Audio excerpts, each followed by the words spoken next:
राष्ट्रीय मजदूर दिवस पर श्रमिकों के सम्मान में कार्यक्रम अधिकारों पर हुई चर्चा। उत्तर प्रदेश के अयोध्या में राष्ट्रीय मजदूर दिवस के अवसर पर श्रमिकों के सम्मान में एक कार्यक्रम का आयोजन किया गया। कार्यक्रम में वक्ताओं ने मजदूरों के योगदान को देश और समाज की विकास यात्रा की मजबूत नींव बताया। इस दौरान श्रमिकों के अधिकार, कल्याण और सामाजिक सुरक्षा से जुड़े मुद्दों पर विस्तार से चर्चा की गई। वक्ताओं ने मजदूरों से अपने अधिकारों के प्रति जागरूक रहने और एकजुट होकर आवाज उठाने की अपील की। कार्यक्रम में मौजूद लोगों ने श्रमिकों के बेहतर भविष्य और सम्मान के लिए सहयोग का आश्वासन भी दिया। बड़ी संख्या में मजदूर, सामाजिक कार्यकर्ता और स्थानीय नागरिक कार्यक्रम में शामिल हुए। अयोध्या से संवाददाता अमित कुमार की रिपोर्ट। बहुत बहुत धन्यवाद। 41वें जन्मदिवस को उपलक्ष्य में आप बहुमूल्य बार ब्लड डोनेट किए, क्या कहना चाहिए? मैं आज के युवाओं को, नौजवान साथियों से आग्रह करता हूं, अपील करता हूं कि रक्तदान महादान है और रक्तदान एकता का प्रतीक है, रक्तदान समागम का प्रतीक है, रक्तदान संभाव का प्रतीक है। नौजवान साथियों से मैं आग्रह करता हूं, अपील करता हूं कि रक्तदान एक ऐसा प्रतीक चिन्ह है जिसमें एकता की झलक है, समरसता की झलक है। और सभी साथियों को, क्योंकि आज आप चले जाइए गांव-गांव, गलियों में जात के नाम पर, धर्म के नाम पर लोग एक दूसरे से लड़ रहे हैं, लेकिन जब ब्लड बैंक में आप पहुंचते हैं तो चाहे हिंदू हो, चाहे मुसलमान हो, चाहे सिख हो, चाहे ईसाई हो या किसी भी धर्म और मजहब का हो, जब उसको रक्त की जरूरत पड़ती तो ये नहीं देखता कि हिंदू का रक्त है या मुसलमान का रक्त है, सिख का है कि ईसाई का है। वो लोग एकजुट होते हैं, लोगों की जान बचाते हैं। तो मैं आप लोगों से कहना चाहता हूँ, चूँकि आज बुद्ध पूर्णिमा भी है और मजदूर दिवस भी है। मजदूर एक इमारत की नींव खड़ी करने में सबसे बड़ा अगर हाथ किसी का होता है तो मजदूर का होता है। ठीक उसी तरह अगर मानवता की पहल, मानवता को बचाने की बात की जाए, मानवीय संरचना की बात की जाए, तो उसकी सबसे बड़ी नींव मजदूर की तरह एक रक्तदाता की होती है। और रक्तदाता किसी भी, चाहे वो रक्त के अभाव से जूझ रहे व्यक्ति की जान बचाने की बात हो, चाहे समाज के निर्माण की बात हो, वो सर्वश्रेष्ठ और सर्वोपरि माना जाता है। डॉक्टर आशीष पाठक जी ने आपको ब्लड मैन के नाम से कम ब्लड बैंक का नाम दिया है, क्या कहना चाहिए? मुझे इनका प्रेम है, स्नेह है। डॉक्टर आशीष पाठक जी हमारे बगल में हैं, हमारे बगल में डॉक्टर गौरव श्रीवास्तव जी हैं। अभी अम्बेडकर नगर से डॉक्टर विजय तिवारी जी, वहाँ के बड़े सर्जन हैं, वो आए हुए थे। डॉक्टर रोली द्विवेदी जी वहाँ की स्त्री रोग विशेषज्ञ हैं, काफ़ी बड़ी, वो भी आई हुई थी। यहाँ पर अभी डॉक्टर निशांत सक्सेना जी IMA के सेक्रेटरी आए हुए थे।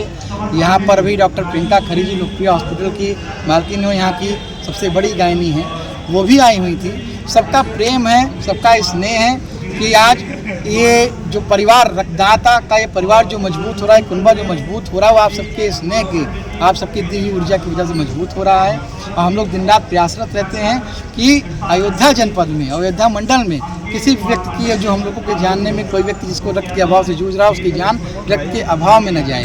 डॉक्टर आशीष पाठक जी हमारे बगल में खड़े, डॉक्टर गौरव श्रीवास्तव जी हमारे बगल में खड़े हैं, ये सब खुद रक्तदान करते हैं। और ये सब आज इस कलयुग में, ये जब डॉक्टरों को ईश्वर का अवतार कहा जाता है, ये ईश्वर के अवतार के साथ साथ ये जान की रक्षा करने वाले भी हैं।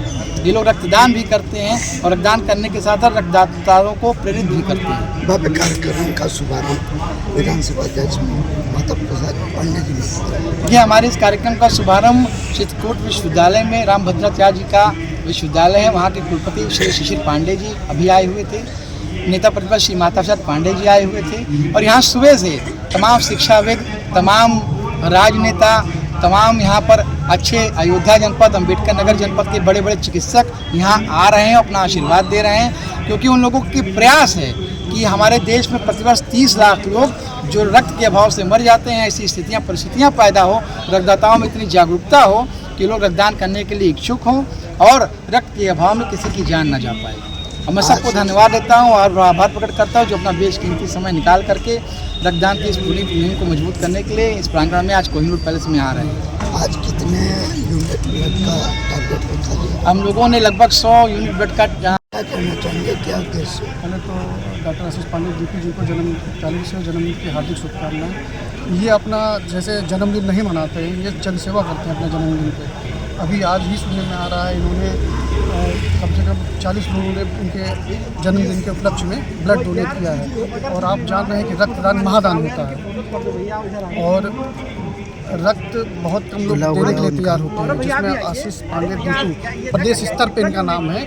जहाँ पे भी ज़रूरत पड़ती है ब्लड की, देने का कार्य करते हैं और लोगों की, इन्होंने ना जाने कितनी जिंदगियों को बचाया है, जैसा कि मैडम ने भी कहा है। और बहुत ही अच्छा और पुनीत कार्य कर रहे हैं। और हम लोगों का भी सहयोग इनके साथ है। और ये समय समय पर जिला हॉस्पिटल में किसी भी मरीज़ को ज़रूरत पड़ती है, एक्सीडेंटल है जिसका कोई साथ नहीं देता है, उसके साथ ये हमेशा खड़े रहते हैं। और ब्लड की ज़रूरत पड़ती है तो तुरंत देने का कार्य करते हैं। इनको ब्लड मैन के नाम से भी जाना जाता है, इसके पीछे क्या है? इसी काम के लिए ही इनको ब्लड मैन तो कहना नहीं, इनको ब्लड बैंक कहना चाहिए। ये सबसे अच्छी उपाधि इनके लिए होगी कि आदमी को एक्सीडेंट है, एनीमिया है किसी चीज़ में, जहाँ कोई घर वाला भी ब्लड देने के लिए नहीं तैयार है, तो ये अपना ब्लड दे अपनी संस्था के थ्रू कभी कभी ये अपना स्वयं ब्लड देते हैं। और इनसे प्रेरित होकर भी हम लोग कई लोग भी ब्लड डोनेट करते हैं। डॉक्टर आशीष पटेल के बड़े पर्व हर व्यक्ति के लिए एक दिवस बनाया गया है और आज अंतर्राष्ट्रीय मजदूर दिवस।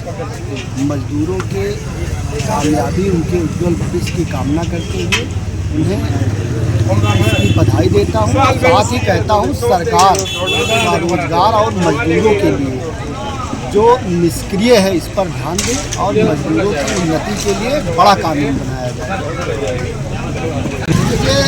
छोटे बच्चों की मजदूरी बाल मजदूरी अपराध कानून है। अगर ऐसे में किसी बच्चे को मजदूरी के लिए किसी दुकान पर पाया जाता है उसके खिलाफ कड़ी कार्रवाई की जाए और जो बच्चे बाल अपराध में मजदूरी के लिए ले जाए जा रहे हैं इस पर सरकार खड़ा करे। क्या नाम है? के लिए हम सबको, पूरे देशवासियों को पूरी बधाई देंगे कि जो है वो शांति से, सौहार्द से, प्रेम से देश के विकास में लगे। और मजदूर दिवस पे हम सरकार से कहेंगे कि जो अनियमितताएँ हैं या समानता नहीं है, जो उनको दिक्कतें हैं मजदूर की, उन दिक्कतों को दूर करने का मतलब जल्दी से जल्दी प्रयास करें। उनको जो दिक्कतें हैं, दिहाड़ी मजदूर है और ठेके पे संविदा पे हैं या दैनिक कर्मी हैं, उनकी जो समस्याएं हैं वो उनको दूर किया। और आपको हम बता दें जो संविदा कर्मी हैं या जो दिहाड़ी ठेके पे मजदूर हैं, तो ठेके की प्रथा खत्म की जाए, सीधे सरकार के उसमें मजदूरों को रखा जाए। बीच में जब ठेकेदार रहता है तो वो कुछ न कुछ दलाली खाता है, बीच में कुछ न कुछ पैसा वो गलत उसमें चला जाता है। जो मजदूर वही तो हम कह रहे हैं कि बीच में जो है वो दलाल नहीं रखना चाहिए, सरकार को सीधे अपना रखना चाहिए। और जो ठेकेदारी प्रथा चालू हुई है, ठेकेदारी प्रथा को बंद करना चाहिए। ठेकेदारी प्रथा से जो है वो मजदूरों का शोषण हो रहा है और उनके साथ जाति हो रही, उनके साथ दुर्व्यवहार हो रहा है। जीवन में मानिए 4 साल, 5 साल, 10 साल आदमी ने काम किया, उसके बाद वो निकाल दिया गया तो बेरोजगार होकर सड़क पे घूमेगा, फिर वो किसी काम पे नहीं रह जाएगा, उसका तो परिवार बिखर जाएगा। इसलिए जो है एक व्यवस्थित कार्य योजना के अंतर्गत सरकार को चाहिए कि वो सीधे जिस तरीके से हमारी पुरानी पद्धति रही है उस तरीके से अपने अंडर में सरकार मजदूरों को रखे, कर्मचारियों को रखे, ठेकेदारी प्रथा को ख़त्म करे। ठेकेदारी प्रथा ठीक नहीं है, इसमें आदमी साल, 2 साल, 4 साल, 6 साल, 10 साल काम करता है और उसके बाद जो है मान लिया निकाल दिया गया। अब निकाल दिया गया तो उसका तो एक बना बनाया परिवार एक सिस्टम से चल रहा था, उस पैसे में अपने आप को वो एडजस्ट करके चल रहा था। अचानक किसी निकाल दिया किसी कारण से तो उसका परिवार बिखर जाता। तो जो सरकार की मंशा है उस मंशा को एक तरीके से आघात लगता है, नुकसान पहुंचती। सरकार की मंशा है कि सब लोग सुखी रहें, संपन्न रहें, काम करें, रोजगार सबको मिले, उसमें जो है वो जो है संकीर्णता आ जाती है, जो है कमियां आ जाती हैं। इसलिए सीधे सरकार को रखना चाहिए। हमारा नाम मानसन दास, राजेश सिंह मानव।